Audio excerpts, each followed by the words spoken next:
महाभारत काल का समय था। राजा कुंतीभोज की पुत्री कुंती अद्भुत तेजस्वी और गुणवान थी। किशोरावस्था में ही उन्हें महामुनि दुर्वासा का सत्कार करने का सौभाग्य प्राप्त हुआ। दुर्वासा, जो अपने क्रोध और तपस्वी शक्ति के लिए प्रसिद्ध थे, कुंती की सेवा भावना से अत्यंत प्रसन्न हुए।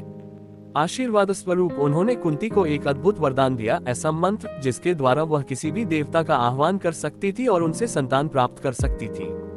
कुंती उस समय अभी अविवाहित थी।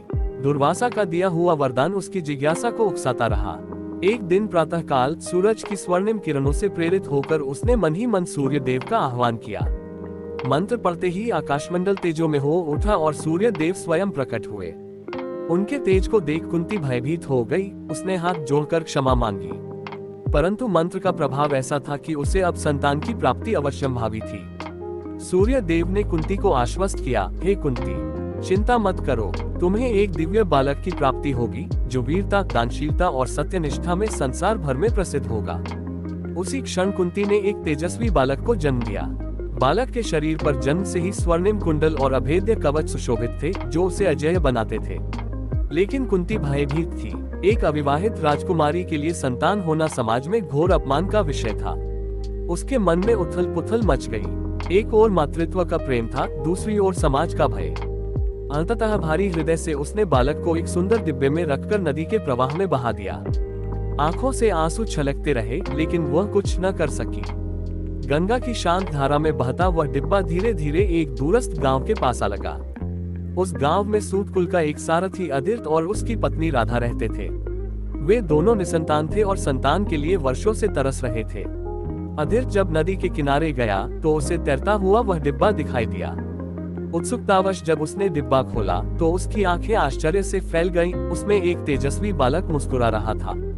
वह समझ गया कि यह साधारण बालक नहीं है, बल्कि कोई ईश्वर का भेजा हुआ वरदान है। अदिर्त और राधा ने उस बालक को अपने पुत्र के रूप में अपनाया।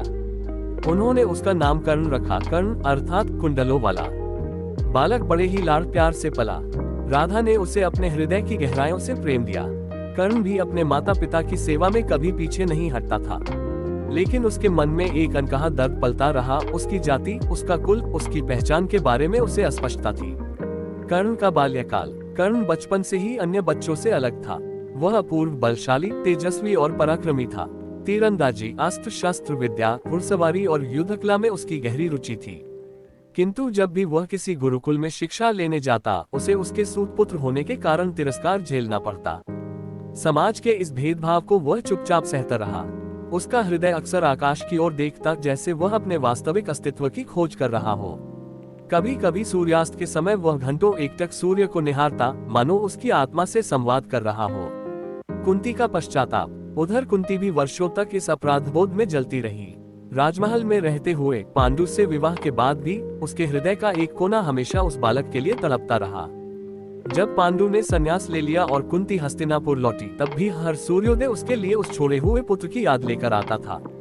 कुंती जानती थी कि उसका वह पुत्र, जिसे उसने समाज के भय से छोड़ा था, अवश्य ही कहीं जीवित होगा और शायद किसी दिन अपने भाग्य से फिर टकराएगा। कर्ण का उदय। जैसे जैसे कर्ण बड़ा हुआ, उसकी प्रतिभा चमत्कारी बनती गई। उसने मन ही मन प्रतिज्ञा की कि वह अपनी योग्यता से समाज में अपना स्थान बनाएगा, चाहे उसे कितनी भी कठिनाइयों का सामना करना पड़े। कर्ण का जन्म भले ही एक रहस्य में लिपटा हुआ था, लेकिन उसकी आत्मा खुली आकाश जैसी थी, उज्ज्वल, असीम और स्वतंत्र। उसे अभी यह ज्ञात नहीं था कि वह किसी सामान्य कुल का नहीं, बल्कि स्वयं सूर्य देव का पुत्र था। परंतु उसकी अंतरात्मा जानती थी कि उसका जीवन किसी बड़े उद्देश्य के लिए बना है।